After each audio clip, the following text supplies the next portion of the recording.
All you need is love. All you need is love, is love.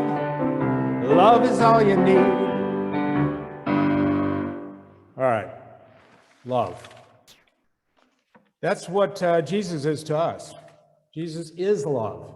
He demonstrates God's love to us in a variety of different ways. I mean, Jesus is and was the good shepherd who laid down his life for his sheep. He laid it all down for all of the sheep. He laid his life down for each of us to take the very same steps he took in life.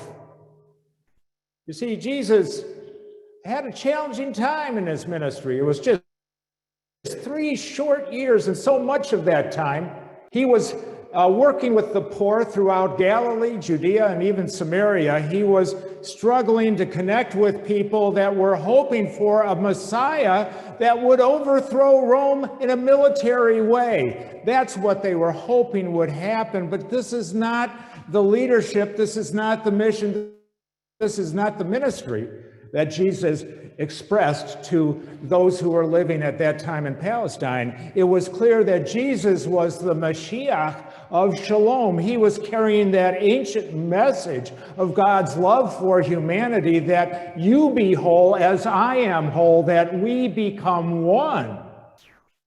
That all you need is love, and that love from God extends through Jesus Christ and to all of us throughout the ages. It's available and it is accessible. And this is what Jesus offered.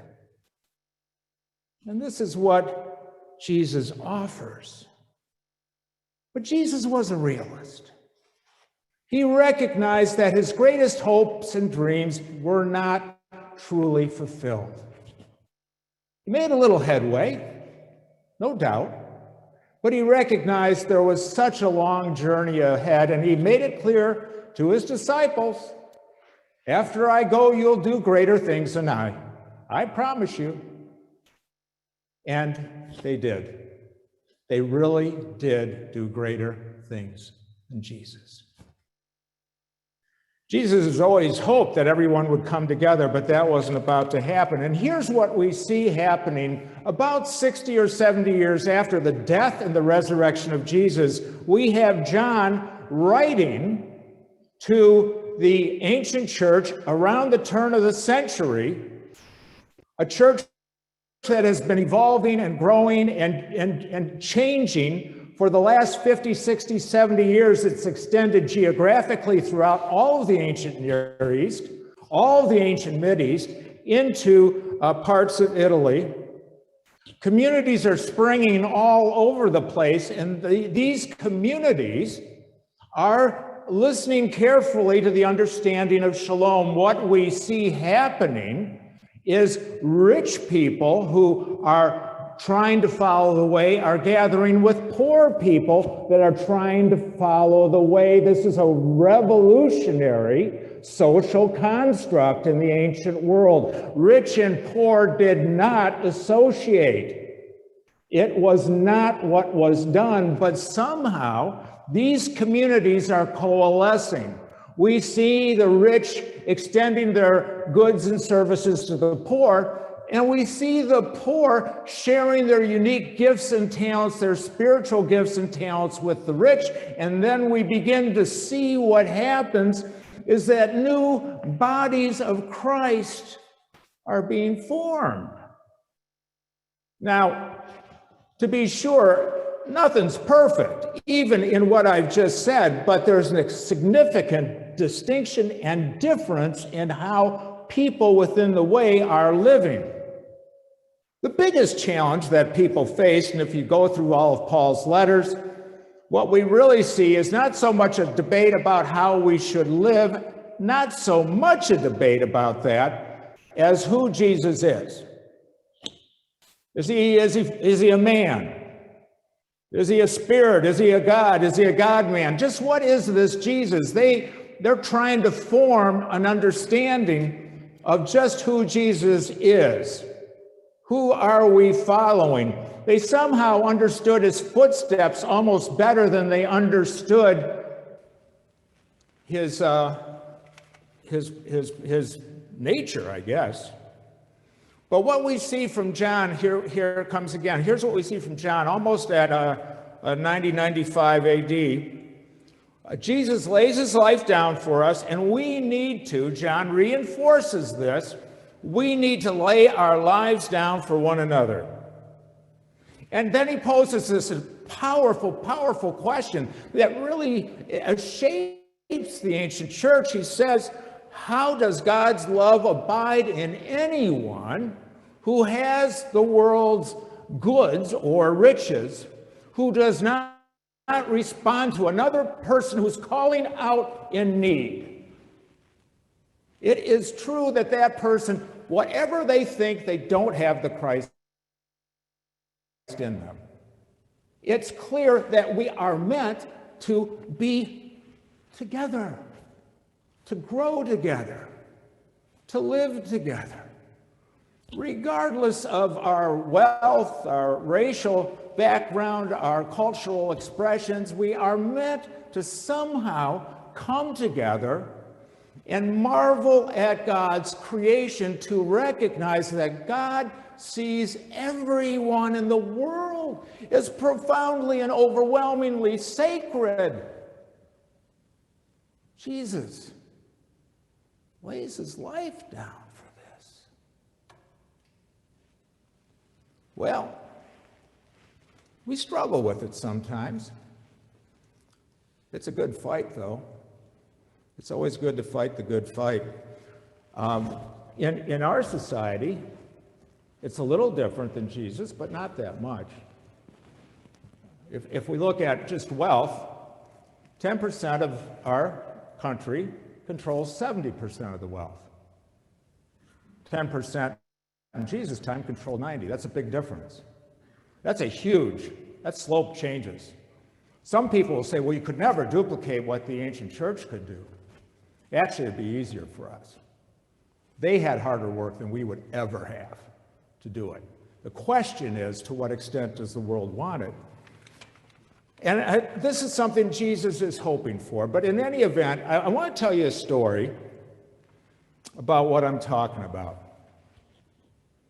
why it's important to come together, to share God's love, no matter what the background is of the individual, and how powerful it can really be. It's another mission, admittedly, that I have served as a consultant.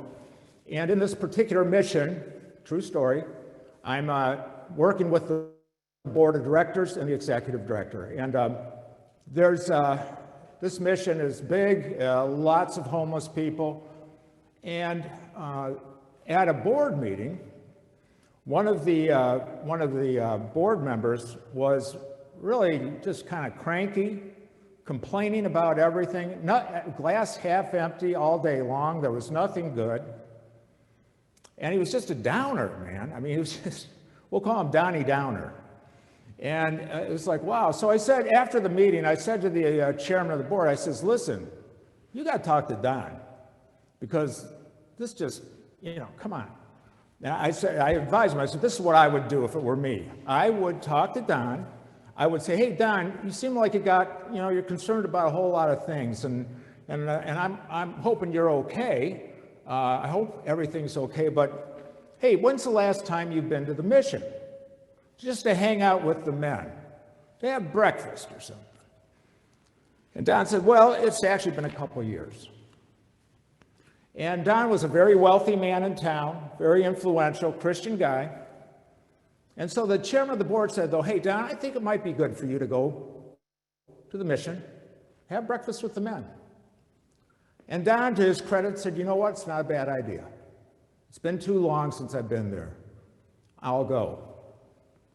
So, the next month, we have a board meeting. Don is crankier than ever. I mean, there's been no change. Maybe even sliding down further, I don't know, but he was. So chair says, hey, Don, what happened at that visit to the mission? You went? He says, yeah, I went all right. And the food was cold. Well, at the mission, what they often do is one day is hot food like bacon and eggs. The next day is cold food, cereal and toast or something like this. And he did go on the hot food day, the bacon and eggs, and, well, they were cold. So the chairman said, hey, why don't you go again? So he would. He went again. He visited one more. He visited again and for breakfast. And comes back the next meeting, grumpy. And then the chair says, Don, what's wrong? Don says, you know, I went back to the mission and to have breakfast with those men. And they were grumpy. They were short with me. They just didn't want to really engage. And anyway, one of the board members said, well, Don, you know, I don't know if you've ever slept in a barracks with 180 homeless guys. It's not necessarily easy to get a good night's sleep. There's a lot of challenges, and they're coming to breakfast 15 minutes after. Maybe you need to give them a little bit of slack, kind of let them warm up a little bit. But it's not, life in the mission's not easy either. And he agreed. He went one more time. This is the last time he goes. The story's coming to an end. Now, the next time, he went to the mission to have breakfast one more time. Now, in this board meeting, we see a totally different Don. Happy, bright, engaged. And we're going, oh, good. What happened? So we asked Don, I said, hey, Don, what happened? Don said, well, I'll tell you what happened. I went for a third time. I'm the kind of guy that doesn't give up. And I was standing in line, and I tapped the guy on the shoulder in front of me, and I said, boy, it takes forever to get served around here, doesn't it? The man turned around. He was a homeless man. And he'd been in the mission for a few months, and he said, I've seen you around. Are you like on the board or something? And Don says, yeah, I am on the board. He says, well, I'll tell you what. I've learned that sometimes you got to be patient with people. You see, everybody in this mission is hurting. There's a world of hurt in this place, a world of hurt. And everybody's trying to recover, trying to reestablish their lives. And there's a lot of brokenness here, man, a lot of brokenness. So I've just learned for myself and for others to be patient. Well, for Don, he acquired wisdom from a homeless man that was transformative. And he said, you know, I realized not only do I need to be patient at the mission, I need to be patient with my family, with my business, with my employees.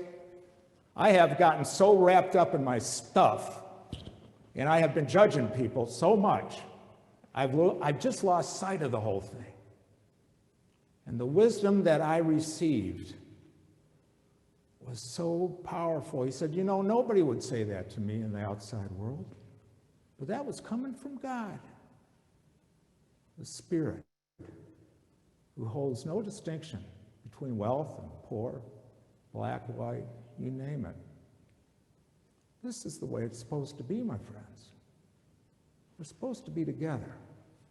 We're supposed to find ways in our church, in our culture, in everything we're about, to open our doors, our hearts and minds to all people and to grow. Because each life we meet is sacred, and each life we meet has something to offer us, and we have something to offer them. And it's a good thing. And Jesus did lay down his life. He gave us a foundation. He gave us a foundation to live, to take those next steps forward.